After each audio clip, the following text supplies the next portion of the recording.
الحمد لله حمدا كثيرا طيبا مباركا فيه. أما بعد، يا إخواني وزملائي، إني أريد أن أتحدث أمامكم بهذه المناسبة السارة حول الآية القرآنية: إنك لعلى خلق عظيم. يا إخواني وزملائي، حينما نطالع السيرة النبوية ونتعمق في عمقها وكنهها، فنجد أن هذه السيرة سيرة كاملة، سيرة شاملة، سيرة باهرة، سيرة معجزة، سيرة متطهرة عن كل شائبة من شوائب المنكر والفحشاء. كما قال الشاعر: خلقت مبرأ من كل عيب، خلقت مبرأ من كل عيب، كأنك قد خلقت كما تشاء. إخواني البراء، لكن الناحية الخلقية لهذه السيرة النبوية الوضاء ناحية فريدة فذة، تتجلى فيها الصفات النبيلة الخارقة، تتجلى فيها النماذج العالية الباهرة من السلوكيات الإنسانية، تتجلى فيها المكارم المعجزة من التواضع والخضوع، تتجلى فيها العملية من العفو والكرم، تتجلى فيها المعالم الفائقة من الجود والسخاء، يتجلى فيها كل شيء من التودد والمحبة، من المواساة والمواخاة، من التعاون للبائسين الملهوفين، من المعاضدة للعاجزين المغلوبين. لذلك شهد الله تبارك وتعالى فقال: إنك لعلى خلق عظيم. يا إخواني، هذا معلوم لديكم أن نبينا الأمي الكريم تحمل المصائب العظيمة والفتن الهالكة.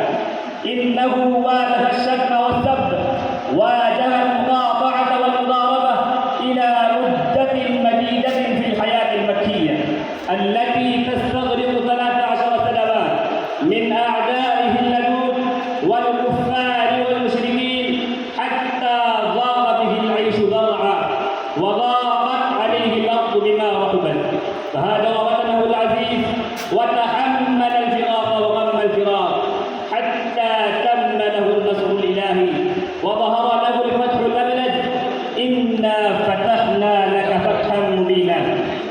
وتخضع له الجزيرة العربية كلها، وتطاوع له المجتمع الجاهلي طوعا وكرها، فكان في وسعه وقدرته أن ينتقم من الأعداء ويقتلهم ويعذبهم ويتخذ الاعتداءات الدائرة ويقضي عليهم قضاء الحتميات. إخوان، لكنه لم يسلك مسلك الحكام الظالمين، لم يسلك مسلك الطغاة المتجبرين الذين يتولون الحكومات فيبيدون المخالفين إبادة غاشمة وينتقمون شد الانتقام.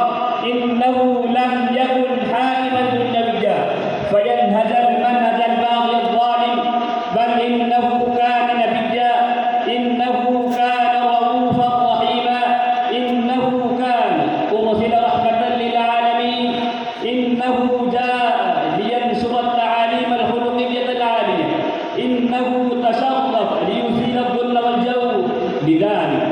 لذلك أعلن بعد فتحه العظيم إعلانا سافرا، إعلانا واضحا، إعلانا يتحير به العقل الإنساني، إعلانا لا يتصور من الحكام المتغلبين، إعلانا يكون شامخا في إلى آخر أبد الدهر، إعلانا يكتب بالحروف الذهبية في التاريخ الإنساني. إنه أعلن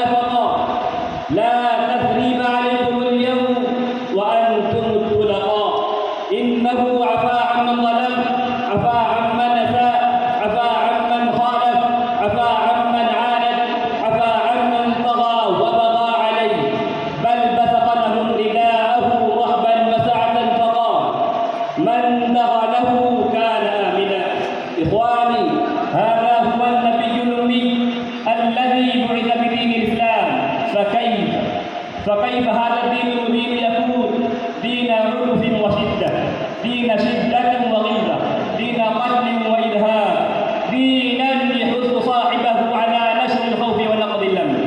وهذه تهم باطلة وافتراءات كاذبة يشوه بها الأعداء صورة الإسلام النقية الجميلة. فعلينا يا إخوان أن نتخذ هذه الأسوة الخلقية للنبي الكريم عمليا وحقيقيا، ونقدمها أمام العالم، فتذهب هذه الافتراءات هباء منثورا، وتعلو راية الدين الحنيف شامخة عالية. وأكتفي بهذا القول من الشاعر: مرت الدهور وما أتينا بمثله، مرت الدهور وما أتينا بمثله، ولقد